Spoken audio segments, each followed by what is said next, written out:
Hello friends, welcome to my channel Sumit Nishe.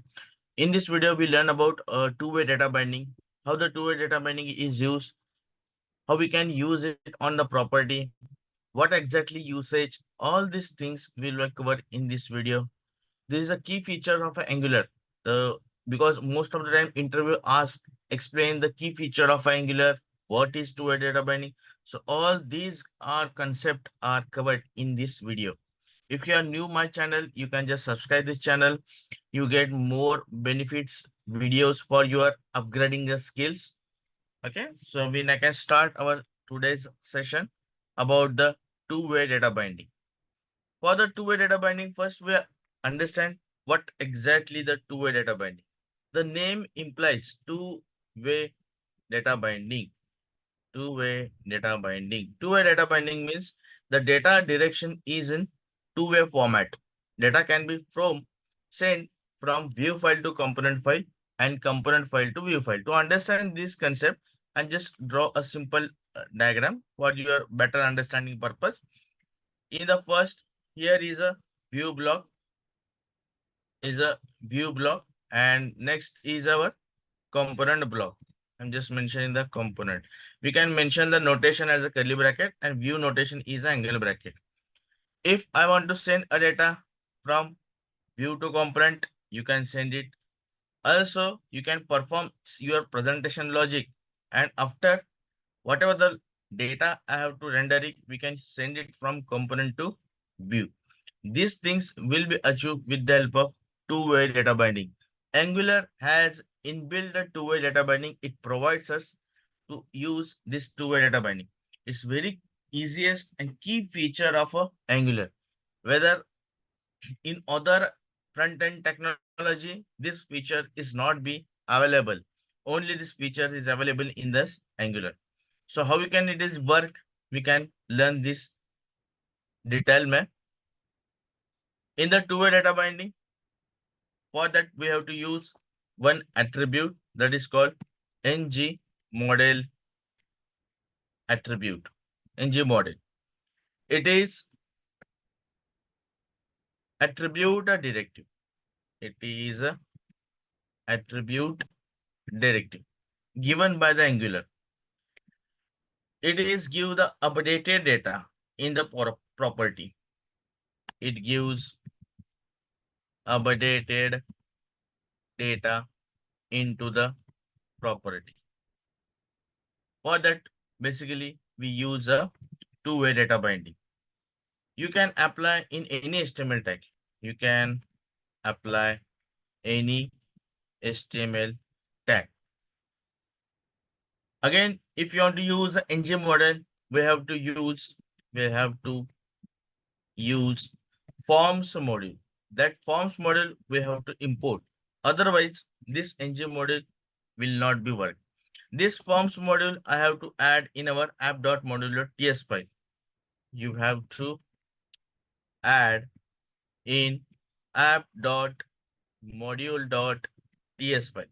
If you are using Angular 12, Angular 14, Angular 15, 16 versions, then in that version, the app.module.ts file is present. So in that, we can just add in the import section.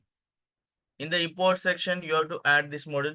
Without this FormsModule, we cannot be use ngModel. If ngModel you have to use, for that, we have to use a banana in the box notation. We have to use banana in the box notation.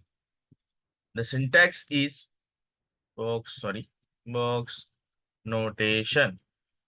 The syntax is, see the syntax is very interesting syntax. Square bracket, inside that open close bracket. Square bracket indicates it's a property binding, whereas open close bracket indicates a event binding. So it is called two-way data binding. Inside that, you can just mention the ngModel is attribute. We have to bind a property. For that, we use a property name. That property we have to create in our component file. And then in that property, you will get updated data. Whatever the end user entering that data, it will update it into this property. So in the component file, you can access that updated data. In view file, you can also access this updated data. So now check how it is works. We can just apply on the input box. We use the input box, mention the placeholder, just mention the enter the name as a hint message. Now I want to apply two-way data binding. For that, we use a square bracket. Inside that, open close bracket, that is a banana in the box notation. Mention the attribute directive ngModel. And we have to bind a property. For example, I'm just mentioning a name as a property. I want to create that property in my component file. I'm just create that property in my component file. So I'm just split this so you can understand properly. Now here, create the property name of type string. Initially, I'm just setting a blank. Now, whatever the data is entering end user, that name property collect that data, and that data you can directly access in this component as well as in this view file. But if you're using only this, it gives an error. What error they occur? We just check out this in CMD. See the error. Okay, we just check the error. The error, the name implicitly has any type because I'm mentioning that string. Now I have to use app.module.ts file. Cross check it whether I am importing or not. Maybe I am importing, so it not we gives any other error.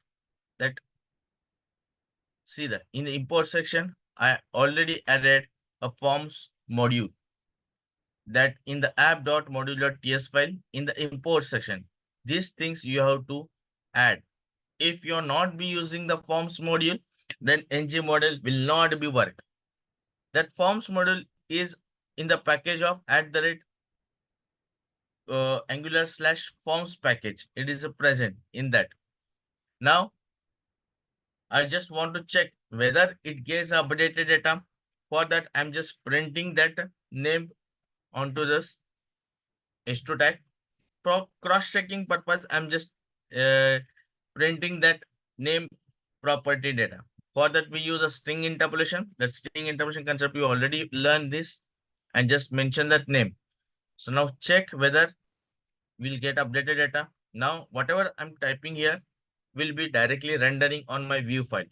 And just mentioning Sumit. Maybe my application is not be compiled. So we just compile it. These things happens most of the time because Typescript compilation speed is low as compared to other market compilers. So this thing happen. In that case, you have to just open that CMD, click on anywhere in the CMD and press the enter. Then it compile properly. Now we check again. We just focus our input box and just type the data. For example, I'm just mentioning Sumit. See the output. Whatever the data I'm entering in the input box, that already render it on my view file. If I'm just mentioning Raukhande, the data is also rendering. If I'm just deleting that record, for example, I'm just delete that Raukhande. Now the updated data is present in your property. That is, we bind that property as a name property. So the two-way data binding, you will get updated data into the property. Also, two-way data binding, if you are using in the registration forms, if you want to use a registration forms, because there is lots of fields to enter in the registration form.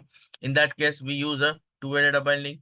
If you are using a login screen, in that login screen also we can use a ngModel. So there is a lot of purpose we use a ngModel.